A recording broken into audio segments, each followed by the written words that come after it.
ब्रह्मा गुरुर्विष्णु गुरुर्देवो महेश्वराय गुरुर्साक्षात् परं ब्रह्मा तस्मै श्री गुरुवे नमः। ध्यानमूलं गुरुमूर्ति पूजामूलं गुरुपदं मन्त्रमूलं गुरुवाक्य मोक्षमूलं गुरुकृपा।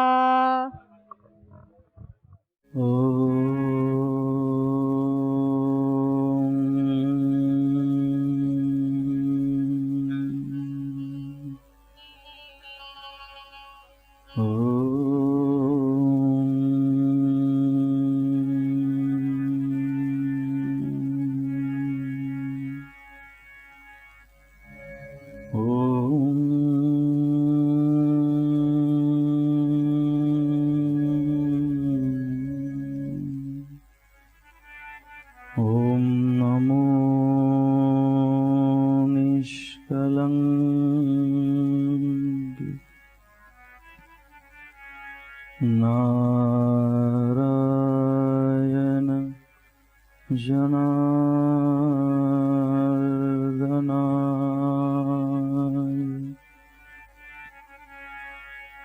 भस्मायुधाय विद्महे दिव्यनेत्राय धीमहि तन्नो ज्वरः प्रचोदयात्।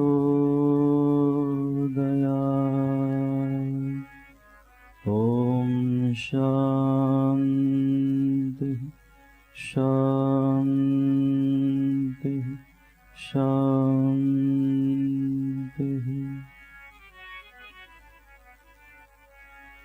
सच्चिदानन्दरूपाय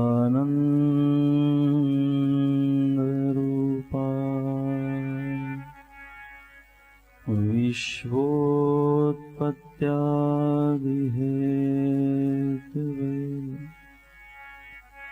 तापत्रयविनाशाय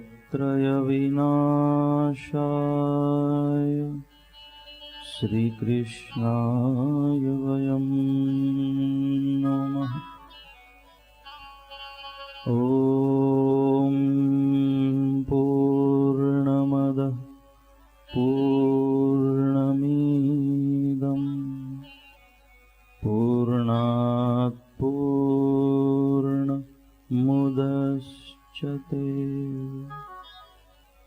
पूर्णस्य पूर्णमादाय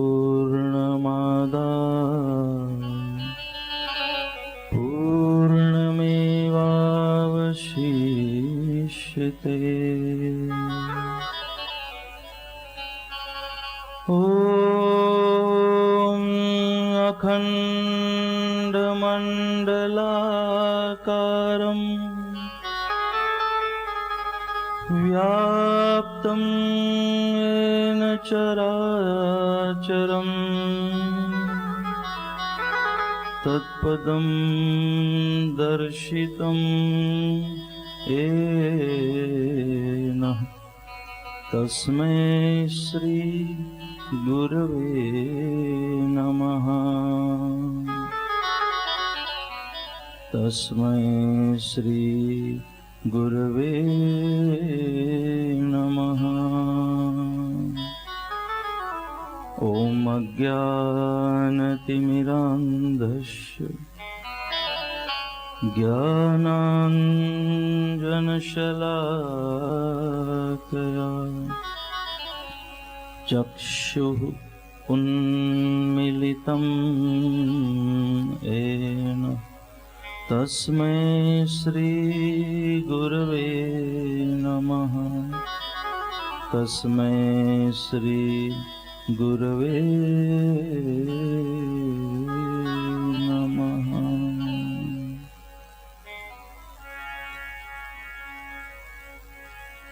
गमे ते स्वरूपे हृदयમાં બિરાજો, ગમે તે સ્વરૂપે હૃદયમાં બિરાજો, પ્રભુ મારા વંદન, ગુરુ મારા વંદન, પ્રભુ મારા વંદન, ગુરુ મારા વંદન, પ્રભુ મારા વંદન, ગુરુ મારા વંદન, પ્રભુ મારા વંદન, ગુરુ મારા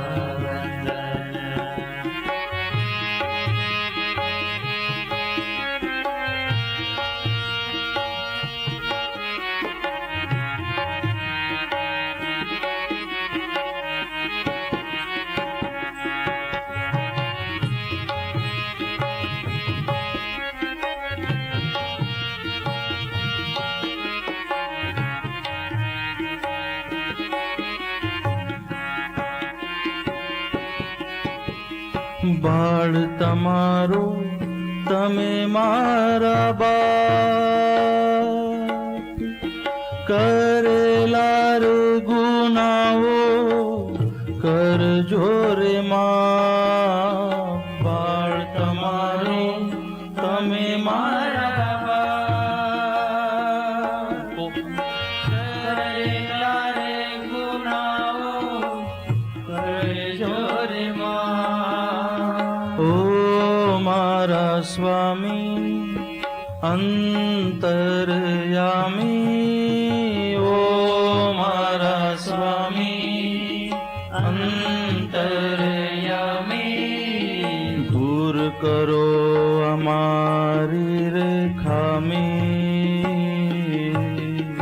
ગમે તે સ્વરૂપે હૃદયમાં બિરાજો, ગમે તે સ્વરૂપે હૃદયમાં બિરાજો. પ્રભુ મારા વંદન, ગુરુ મારા વંદન, પ્રભુ મારા વંદન, ગુરુ મારા વંદન, પ્રભુ મારા વંદન, ગુરુ મારા વંદન, પ્રભુ મારા વંદન, ગુરુ મારા વંદન.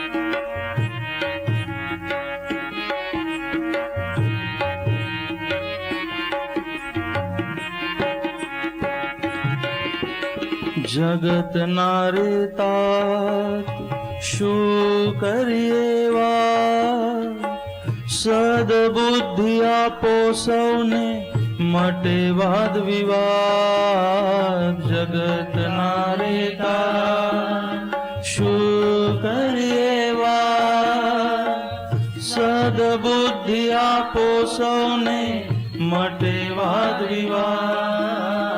અરજી અમારી સુનો ને મોરારી, અરજી અમારી સુનો ને મોરારી. સમાજની એકતાને અખંડિત રાખો, ગમે તે સ્વરૂપે હૃદયમાં બિરાજો, ગમે તે સ્વરૂપે હૃદયમાં બિરાજો. પ્રભુ મારા વંદન, ગુરુ મારા વંદન, પ્રભુ મારા વંદન, ગુરુ મારા વંદન, પ્રભુ મારા વંદન, ગુરુ મારા વંદન, પ્રભુ મારા વંદન, ગુરુ મારા વંદન, પ્રભુ મારા વંદન, ગુરુ મારા વંદન, પ્રભુ મારા વંદન, ગુરુ મારા વંદન. શ્રી નિષ્કલંકી નારાયણ ભગવાન કી જય. શ્રી સદગુરુ ઇમામ શાહ મહારાજ કી જય. શ્રી સતપન સનાતન ધર્મ કી જય. શ્રી આદ્ય શક્તિ માત કી જય. કુળદેવ મિયા માત કી જય. આદ જગદગુરુ કરસનદાસ જી મહારાજ કી જય. જગદગુરુ નાનકદાસ જી મહારાજ કી જય. ગુરુ જગન્નાથ મહારાજ કી જય. સબ સંતન કી જય. ઓમ નમઃ પાર્વતી પતયે. હર હર મહાદેવ. ઓમ નારાયણ શ્રી નારાયણ નારાયણ નારાયણ હરે હરે. ओम श्री गुरुवे नमः. सबके हृदय में चैतन्य स्वरूप से विराजमान परम कृपालु परमात्मा को प्रणाम करता हुआ उपस्थित आप सभी दिव्य आत्माओं को सप्रेम जय गुरुदेव.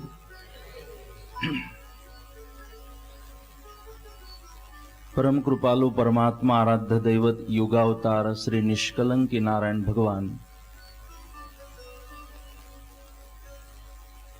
सदगुरुदेव ब्रह्मावतार इमाम शाहजी महाराज, आद्य जगत गुरु सतपंथाचार्य करसनदास जी महाराज एवं वर्तमान हमारे प्रेरणा पीठाधीश्वर जगत गुरु सतपंथाचार्य नानकदास जी महाराज, सभी संत महात्माओं को प्रणाम करता हुआ उपस्थित हमारे सबके पितृओं को वडीलों को प्रणाम करता हुआ यहाँ पर उपस्थित हमारे सभी वडील युवा मित्र, सभी माताएं बहनें, हमारी संगीत मंडली जिनकी सर्विस साउंड की यहाँ पर मिल रही है, वह सभी संचालक, सभी कार्यकर्ता, आप सबको हृदय से प्रणाम करता हुआ, अभिवादन करता हुआ मैं धन्यवाद करूंगा आप सभी का कि आप सभी ने जिस हेतु को लेकर हम अपना जीवन व्यापन कर रहे हैं, आज उसी हेतु के कारण आप सब ने यहाँ पर हमें बुलाया है। और एक सौभाग्य मुझे आपके द्वारा प्राप्त हुआ है कि मैं जो तेजस्वी ओजस्वी ऐसी सतपंथ की परंपरा है, मैं उसके ऊपर थोड़ा कुछ कहूँ, आपसे बात करूँ। वैसे शुरुआत हो रही है, इसीलिए ज़्यादा अटेंशन में हो आप, लेकिन 2 दिनों तक इतनी अटेंशन जरूरी नहीं है। आप इतना अटेंशन में ना बैठे कि मुझे डर लग जाए कि कहीं हम पकड़े तो नहीं गए। ना आप जबरदस्ती आए हो, ना मुझे जबरदस्ती बुलाया गया है। आप अपनी मर्जी से और मैं अपनी मर्जी से आया हूँ, इसीलिए कोई ज़्यादा टेंशन वाली बात है नहीं। और मुझे भी क्लियर है क्यों मैं यहाँ आया हूँ, आपको भी पता है आप क्यों आए, इसीलिए हमें सूत हंसे, इसकी कोई टेंशन जरूरी नहीं है। और वैसे भी मैं कोई ज्ञान देने के हेतु, बहुत उपदेश करने के हेतु और उस हेतु से यहाँ नहीं आया हूँ। मेरी कोशिश है मैं आप सबके साथ बैठूं, ये तो मैं दिखाई दूं, इसलिए ऊंचा आसन है, मैंने और भी ऊंचा बना लिया।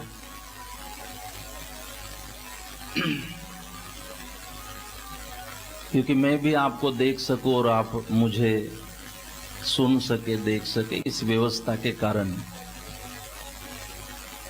क्योंकि जहां बात धर्म की आती है, अध्यात्म की आती है, वहां पर कोई छोटे बड़े, गरीब अमीर, वहां कोई पुरुष स्त्री, वहां कोई महात्मा, कोई संसारी गृहस्थी, ये भेद वहां पर नहीं रहता जहां पर चर्चा धर्म की हो।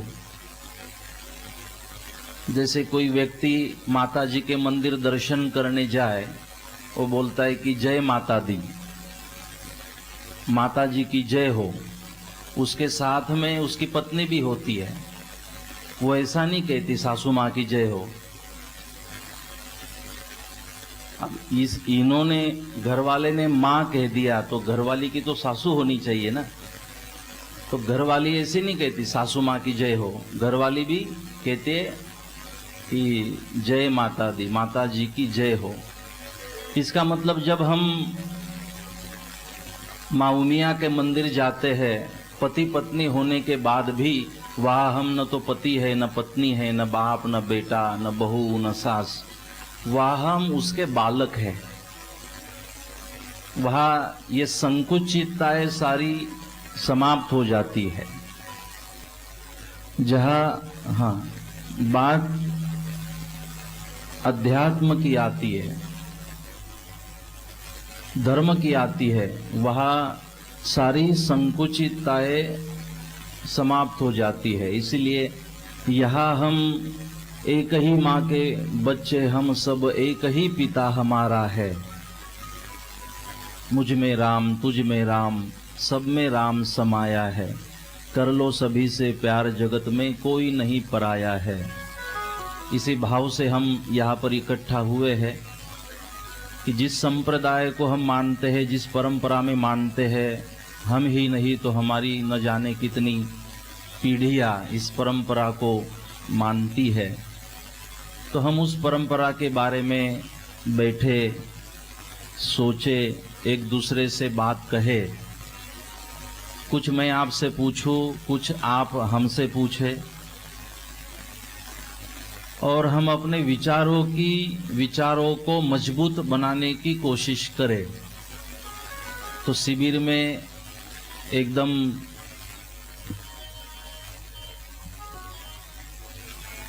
प्रेशर के साथ बैठने की आपको कोई ज़रूरत नहीं है। जैसे आप आसानी से बैठो और हम चर्चा के उद्देश्य को लेकर यह उपस्थित है आप सबके साथ में। बीच बीच में पैरों में तकलीफ हो तो आप थोड़ा पैर लंबा कर सकते हो, हमें कोई दिक्कत नहीं है। आप जैसे बैठना चाहो बैठ सकते हो, मुझे कोई दिक्कत नहीं है, और मुझे नहीं है तो संचालकों को भी नहीं होगी। मतलब बीच में कोई सूचना आपको नहीं आएगी तो टट्टार बैसो, क्योंकि जब हम अध्यात्म को सुनते हैं उस समय जरूरी होती है मन की एकाग्रता। ये बातें शरीर से नहीं सुनी जाती, एकाग्रता से सुनी जाती है। तो पैरों का इसमें कोई लेना देना है नहीं। जो मैं बोल रहा हूँ इसमें पैरों का कोई संबंध नहीं है, इसमें संबंध है कानों का, इसमें संबंध है मन का। इसमें एकाग्रता से बस आप मेरी बातों को सुने। बीच में कभी आपको लगे कि आप हमें कुछ सवाल पूछना चाहते हैं तो आप सवाल पूछे और हम चर्चा करें, इसलिए मैंने इसको चर्चा कहा। तो आप बस आराम से बैठे। आज बैठना इसलिए जरूरी है, बैठना मैंने आपने एक दूसरे के साथ इसलिए जरूरी है कि हम बहुत सारे काम कर तो रहे हैं, बहुत सारे कार्य कर तो रहे हैं। जो कार्य, जो भक्ति, ये सब कुछ हम जो कर रहे हैं वो औपचारिकता न रह जाए, वो योग्य हो, वो सही हो, ये भी जरूरी है। तो इन 2 दिनों की जरूरत इसलिए है कि एक बार एक व्यक्ति बस से कहीं प्रवास में जाना था तो बस स्टॉप पर गया, देखा कि बस खड़ी है और बस में चढ़ने वालों की लाइन लगी है। थोड़ा ये आ रहा है विसल, थोड़ी आवाज कम कर दो, कोई बात। आवाज तो आ रही है ठीक से आपको?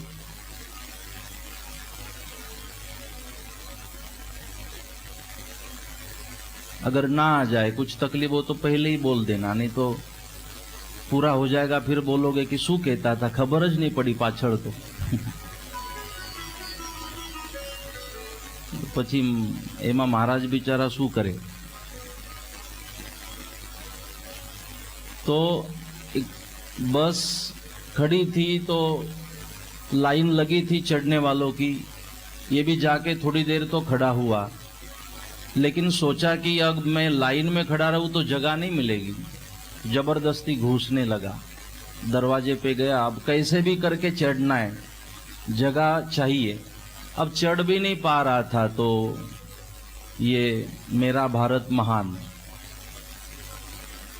इसने अपना एक रुमाल लिया जो नैपकिन होगा, एक खिड़की पे चढ़ा, खिड़की से अंदर डाला अपनी सीट को, सीट बुक रिजर्व कर दी।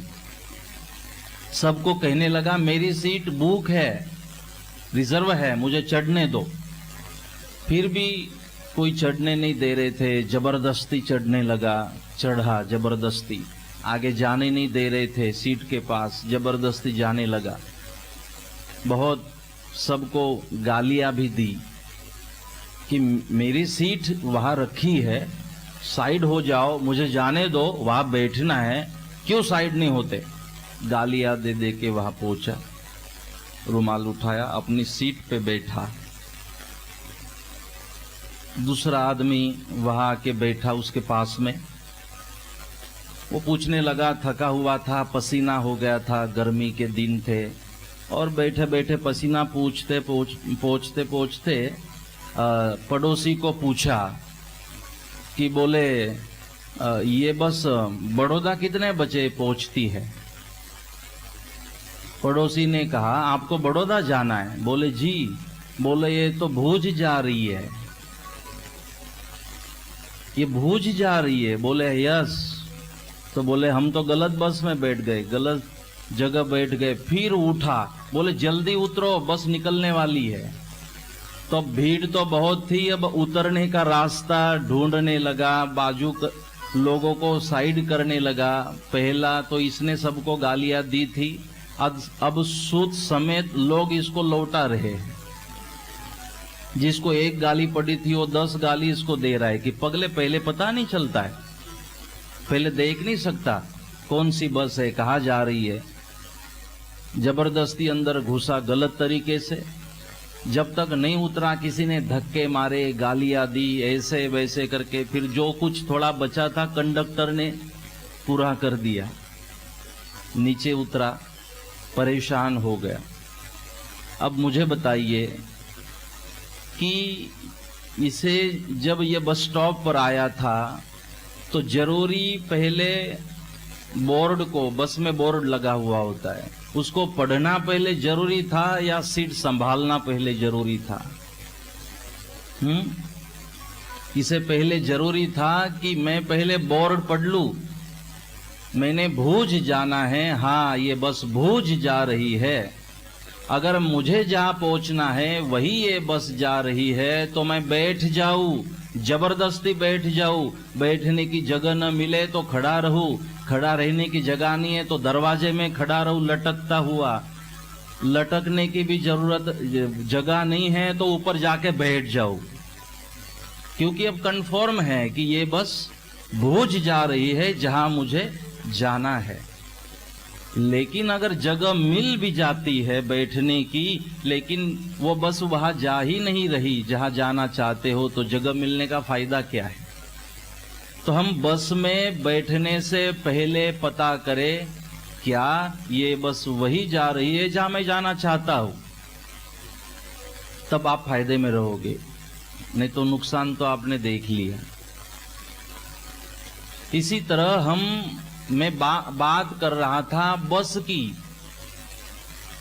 अब बस दिमाग में से निकाल दो। बस का मतलब है सतपंथ। ये सतपंथ की हमारी बस, जिसमें बैठकर हमें वहां पहुंचना है जहां पहुंचने का हमारा उद्देश्य है। ये बस एक माध्यम है, आपको पहुंचना भूज है, लेकिन माध्यम तो चाहिए ना। फ्लाइट हो, हेलीकॉप्टर हो, आप बस हो, छोटी गाड़ी हो आपकी, आपको माध्यम तो चाहिए ना कुछ। तो सतपंथ एक माध्यम है। ये सतपंथ का ज्ञान, तत्व ज्ञान, ये शिक्षा पत्री, ये जो ज्ञान है, नियमावली है, आचार संहिता है, ये सतपंथ की बस, ये सतपंथ की विचारधारा एक माध्यम है। हमने इस विचारधारा को माध्यम बनाकर हमारा जो ध्येय है वहां पहुंचना है। और ये बस जरूर हमें मदद करती है जहां हम पहुंचना चाहते हैं। ये सतपंथ का बस, ये सतपंथ की ज्ञान रूपी बस, ये विचारों की ये ट्रैवल और ये लग्जरी है, कंफर्ट। ये जो सतपंथ की बस है ये लग्जरी बस है। बहुत आराम से प्रवास इसमें हो सकता है अगर आप बैठना चाहो। तो इस माध्यम से हमें, सतपंथ के तत्व ज्ञान के माध्यम से हमें वहां पहुंचना है। तो मैं ये कहना चाह रहा था कि बस में बैठना जरूरी तो है, लेकिन पहले उससे भी ज्यादा जरूरी है हम जान ले ये बस कहाँ जा रही है। तो हम सतपंथ की परंपरा का पालन तो कर रहे हैं, लेकिन क्या हमने समझने की कोशिश की है? क्या हमने बोर्ड पढ़ा है? मतलब बस में बैठने से पहले देखो ये कहाँ जा रही है। सतपंथी बनने से पहले पता करो सतपंथ क्या है।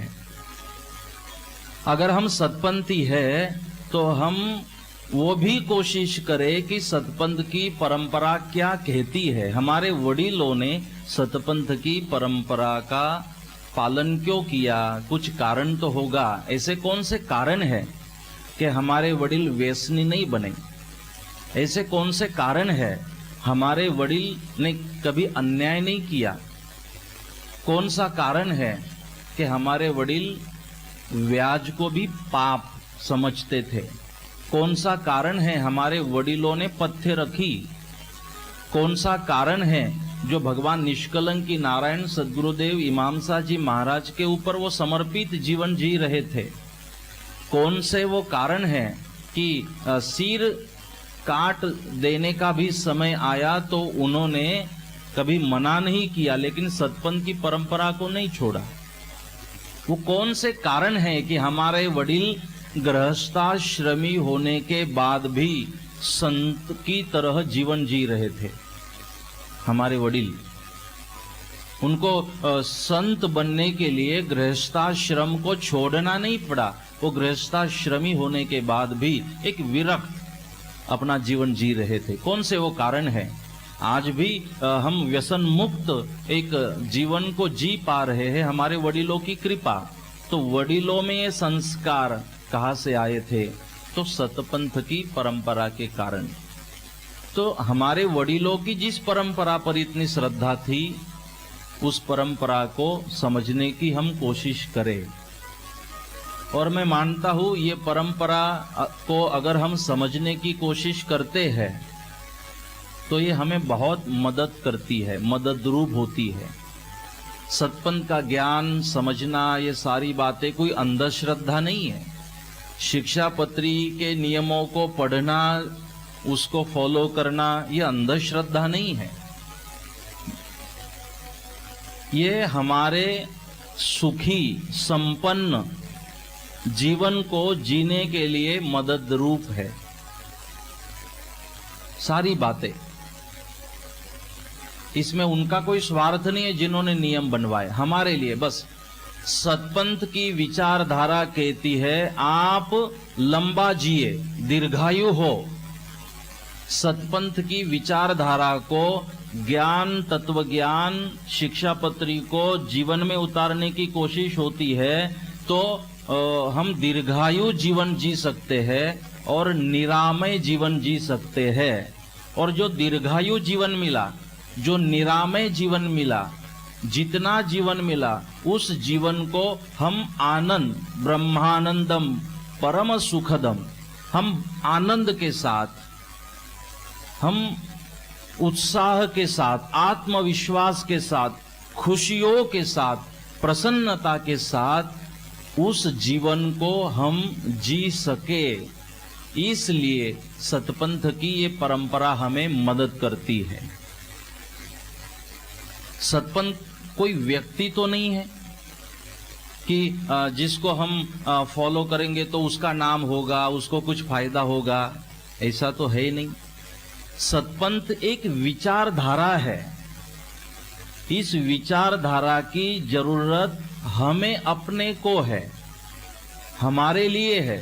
सतपंथ के आप देखो, शिक्षापत्री और सारी जो भी ज्ञान की बातें बताई, वो मन को प्रसन्न करती है, वो शरीर को निरोगी रखती है, वो मन को प्रसन्न रखती है, अपने विचारों को सकारात्मक रखती है, पॉजिटिव रखती है, तो हमें मदद ही करती है। और जीवन में हमारे पास सब कुछ हो लेकिन शांत मन ना हो, प्रसन्नता ना हो, समाधान ना हो, उत्साह हमारे अंदर ना हो, सकारात्मक विचार ना हो, स्वास्थ्य ना हो, तो फिर जिस घर में रहते हो वो घर, पैसा, व्यवस्था कुछ काम की नहीं है। फिर बात वो वाली बन जाती है कि शुगर फैक्ट्री के चेयरमैन और चाय मोड़ी पीनी पड़ती है। चेयरमैन तो बन गए शुगर फैक्ट्री के, लेकिन जब चाय पीनी थी तो चाय बिना शक्कर की पीनी पड़ती है, क्योंकि शुगर की प्रॉब्लम है। जैसे कि घर में सब सेट होते हैं, सोफा सेट, स्टील के ग्लास हो उसका सेट, वो ग्लास वाले ग्लास, कांच वाले उसका भी सेट होता है, डीवीडी सीडी प्लेयर सब सेट होता है ना घर में। लेकिन घर वाला अपसेट होता है। घर में सारे सेट आ जाने से हम सक्सेसफुल लाइफ या तो हैप्पी लाइफ नहीं जी सकते। पैसा, अगर पैसों से सारी आप खुशियां नहीं खरीद सकते, आप पैसों से प्रसन्नता नहीं खरीद सकते, आप पैसों से आनंद नहीं खरीद सकते, आप पैसों से समाधान नहीं खरीद सकते। अमीर जीवन में वो है जिसके पास प्रसन्नता है, अमीर वो है जो समाधानी है, अमीर वो है, राजी है हम उसी में जिसमें तेरी रजा है। सारे जहां के मालिक तेरा ही आसरा है, कि भगवान हम उसमें राजी है जिसमें तेरी रजा है, तेरी मर्जी है, वो अमीर है। नहीं तो कई बार देखो, आप मखमल की गद्दी तो खरीद सकते हो सोने के लिए, आप एयर कंडीशन वाला कमरा बना सकते हो सोने के लिए। क्या 1 kg 2 kg नींद मिलेगी? 1 kg ઊંઘ આપી દો, હું આપીશ ને 11 લાખ આપી દઈશ, પણ 2 kg ઊંઘ આપી દો, नहीं મળે। आप मखमल की गद्दी खरीद ली, आपने एयर कंडीशन कमरा बना लिया, लेकिन अगर आंखों में नींद ना हो तो मखमल की गद्दी भी हमें कांटों की सेज लगने लग जाती है। आंखों में नींद ना हो तो एयर कंडीशन वाला कमरा भी ऐसे लगता है 48 डिग्री में बैठे हैं। अगर नींद ना हो, इसके ऊपर सदगुरुदेव इमाम साहब जी महाराज ने भी बहुत बढ़िया बात कही।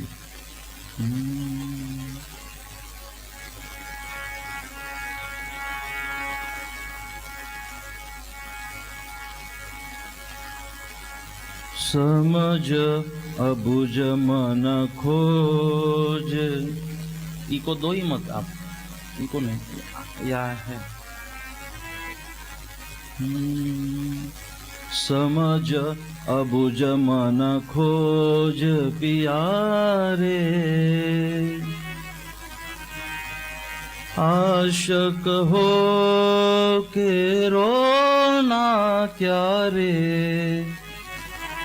आशक हो के रोना क्या रे, समझ बुझ मन खोज पियारे। जिन अखियन में नींद घनेरी, जिन अखियन में नींद घनेरी, तकिया और बिछोना क्या रे, तकिया और बिछोना क्या रे, समझ अबुझ मन खोज पियारे। रूखे सूखे गम के टुकड़े, रूखे सूखे गम के टुकड़े, फीके और सलोने क्या रे, समझ अबुझ मन खोज पिया।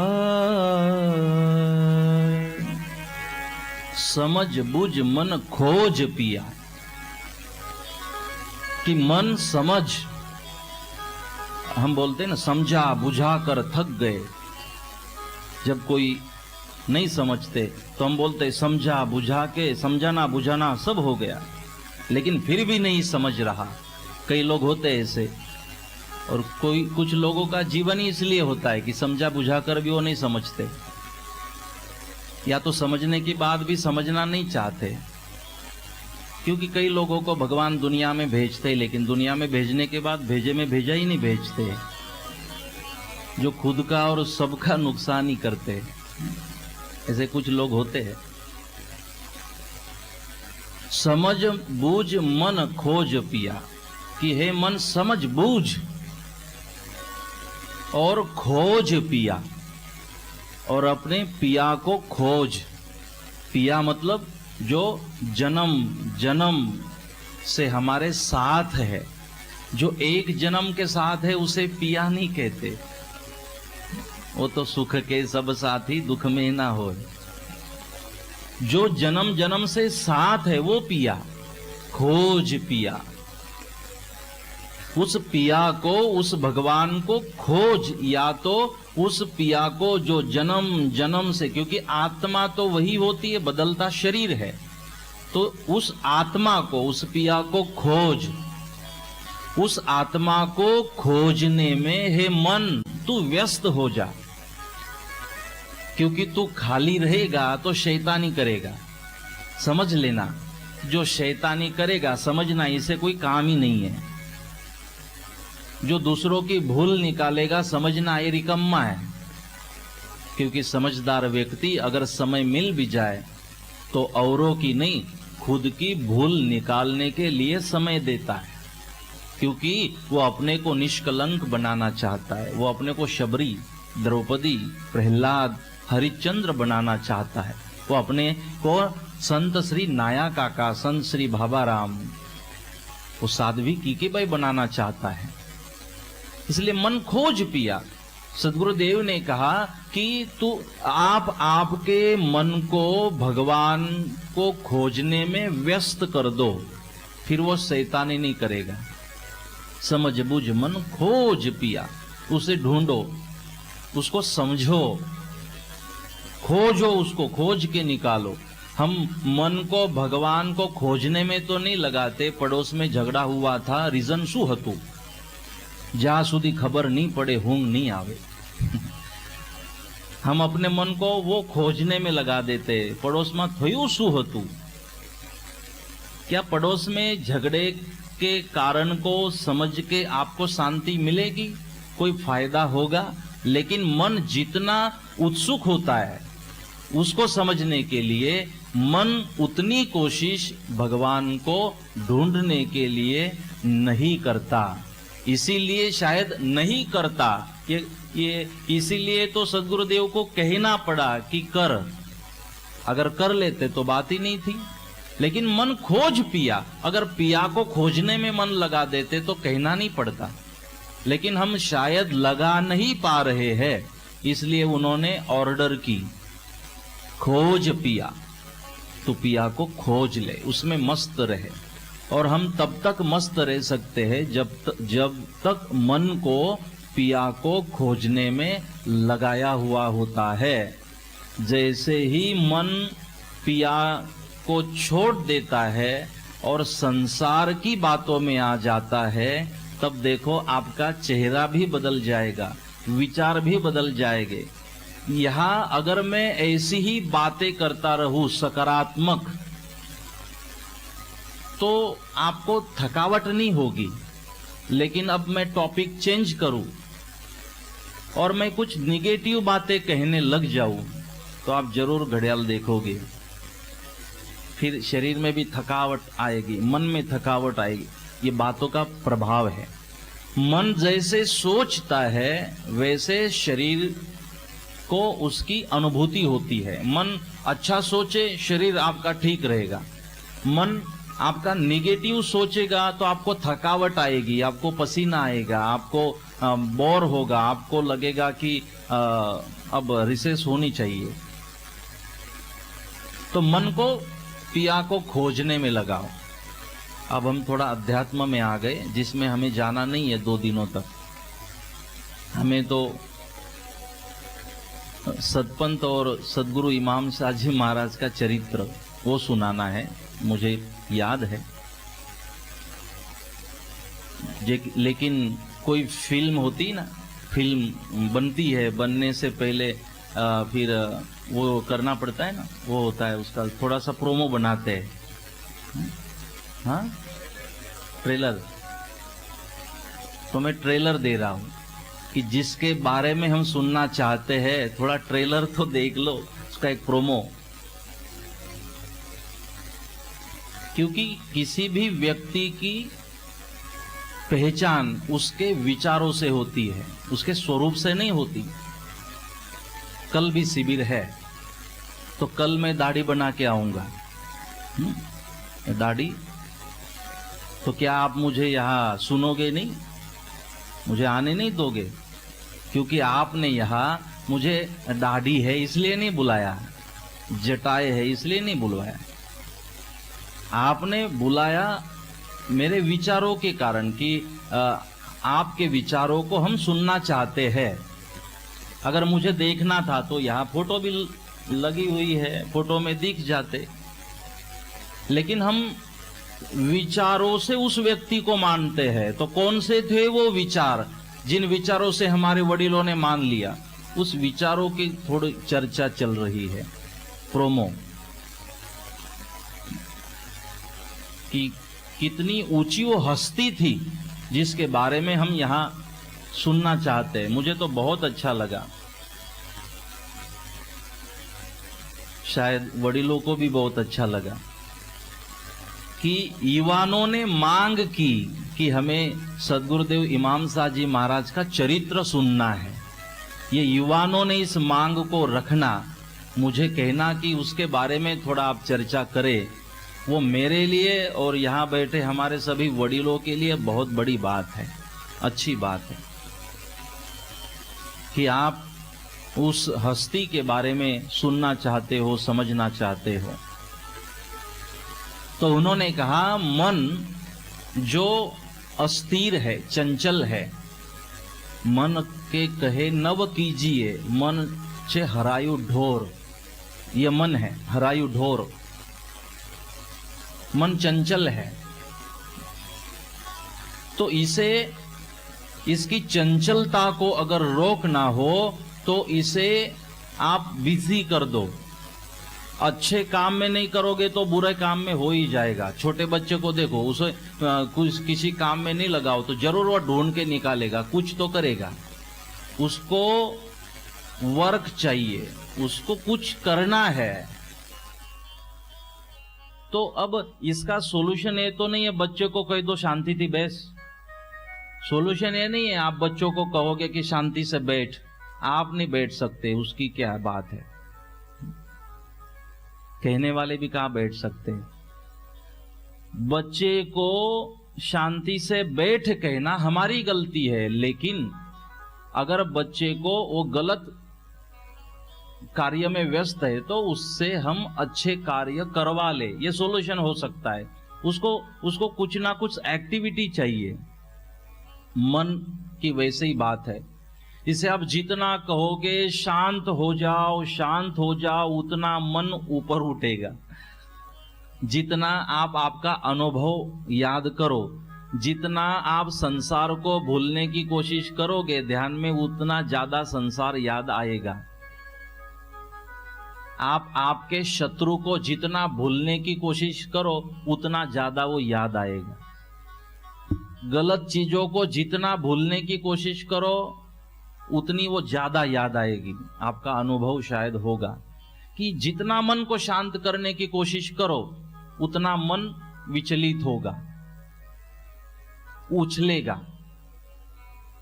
इसलिए सद्गुरुदेव ने हमें पहले ही मंत्र में एक पर्याय दिया कि आप मन को शांत बनाना छोड़ दो, बुरी बातों को भुलाना छोड़ दो, संसार को भूल जाना, बुद्धि से निकाल देना छोड़ दो। वो नहीं निकलेगा संसार दिमाग से। आप संसार करते हो 23 घंटे और ज्यादा से ज्यादा 1 घंटा भक्ति करते होंगे, तो 23 घंटे तो संसार के बारे में सोच रहे थे। तो 23 घंटे का प्रभाव ज्यादा रहेगा कि 1 घंटे का मन के ऊपर? 23 घंटे का। तो कैसे निकलेगा वो संसार, वो बातें, जिम्मेदारी? आज भी कहा, जब सुबह आप ध्यान में बैठते हो तो कल तक भी जिम्मेदारी थी और ध्यान में उठने के बाद जिम्मेदारियां वापस चालू होने वाली है, नहीं होगा शांत। तो एक प्लान बनाया सद्गुरुदेव ने सतपंथ में, जो हमें दिया। पहले मंत्र में बताया क्या करना चाहिए। गुरुदेवो गुरुदेवता, गुरु बिना घोर अंधार, गुरु बिन युक्ति नहीं, गुरु बिन मुक्ति नहीं। मन ताड़ू गुरु मंत्र कुंची, खोलो धर्म द्वार, देखो नारायण का दीदार, तो तरिए भवसागर पार। उन्होंने कहा और बताया, जागे ज्योत भागे छोत, देव जागे शैतान भागे।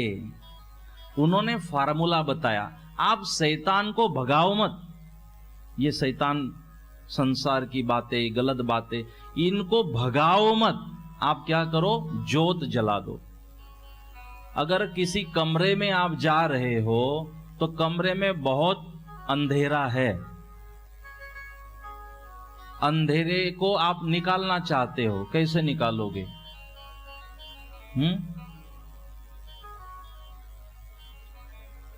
अंधेरों को ऐसे निकालोगे बाहर, कपड़े से ऐसे ऐसे कि अंधेरा निकल जाए? क्या करोगे आप? आप फैन चलाओगे कि अंधेरा पूरा निकल जाए कमरे से बाहर? आप अंधेरे को नहीं निकालोगे, निकालने की कोशिश नहीं करोगे। अंधेरे को, अंधकार को आप क्या करोगे? उस झंझट में नहीं पड़ोगे कि अंधेरे को निकालना है, अंधकार को निकालना है। आप उस झंझट में पड़ोगे ही नहीं। आप चालाकी से क्या करोगे? आप एक लाइट जला दोगे, मोमबत्ती जला दोगे, एक दीवा जला दोगे। जैसे ही प्रकाश हो जाएगा, अंधेरा अपने आप निकल जाएगा, निकालने की जरूरत नहीं है। इसको कहा देव जागे शैतान भागे। आपको शैतानों को भगाना नहीं है, आपको जोत जलानी है। समझदारी की जोत, ज्ञान की जोत, विवेक, सत विवेक विचारों की जोत आपको जलानी है। समझदारी की, श्रद्धा की जोत, विश्वास की जोत, भक्ति की जोत वो जल जाती है तो ये सारा अंधेरा अपने आप समाप्त हो जाता है। उसके लिए अलग से आपको कुछ करने की जरूरत नहीं होती।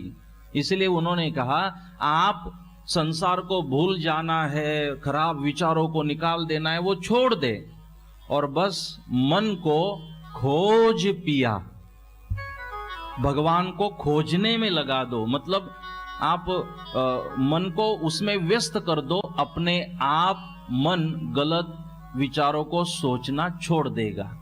आपको पता ही नहीं चलेगा कब छूट गए और कब संसार को भूल गए, कब उन बातों को भूल गए, कब गलत विचारों को भूल गए, पता ही नहीं चलेगा। मेरी जिम्मेदारी अंधेरे को निकालना नहीं है, मेरी जिम्मेदारी श्रद्धा से भगवान को भजना है। बस जो होगा अपने आप होगा।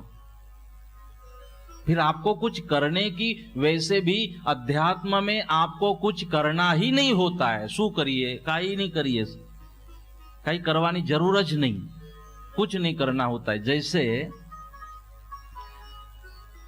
एक व्यक्ति गया शराब की दुकान पर और दुकान वाले को कहा एक पैक दे दो। उसने दे भी दिया।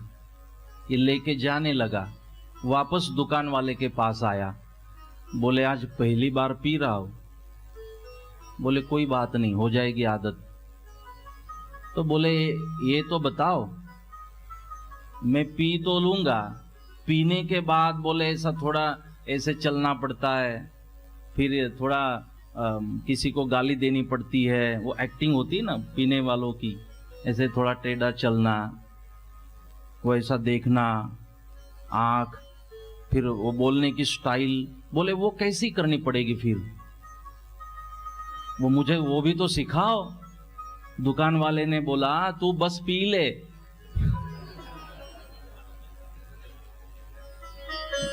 तू बस पी ले, बाकी कुछ सीखने की जरूरत नहीं है, पीने के बाद अपने आप शुरू हो जाएगा।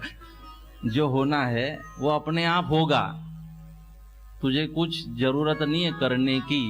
हम वही चर्चा आपसे कर रहे हैं, और एक्टिंग को करने की कोई जरूरत नहीं है, कुछ करने की जरूरत ही नहीं है। आपको बस अटैच होना है उस ताकत से, उन विचारों से, अपने आप को जोड़ना है बस। फिर जो होगा, जो अनुभूति जिसे कहते हैं, वो अपने आप होने लग जाएगी। तो इसलिए मन को खोज पिया, बस अपने मन को भगवान को खोजने में, भगवान के नाम में। मैं अपना अनुभव बताता हूँ। आपको लगता होगा हम महाराज है, संत है, तो बहुत ध्यान लगता होगा, इसलिए तो उस गैर समझ के कारण तो आप हमें पूछते हो कि महाराज ध्यान कई रीते थसे, ध्यान कई रीते करवानुं। हमारी ये प्रॉब्लम है।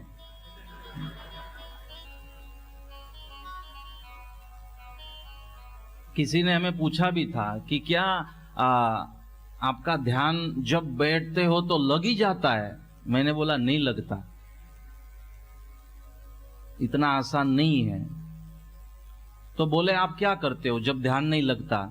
मैं बोला जब हमारा ध्यान, मुझे अगर शुरुआत में लगा, क्योंकि ये मन है, इंद्रियां है, शरीर है, दुनियादारी है, ये जिम्मेदारियां है, वो नहीं, इतनी आसान नहीं है आपको अलग कर दो इन चीजों से।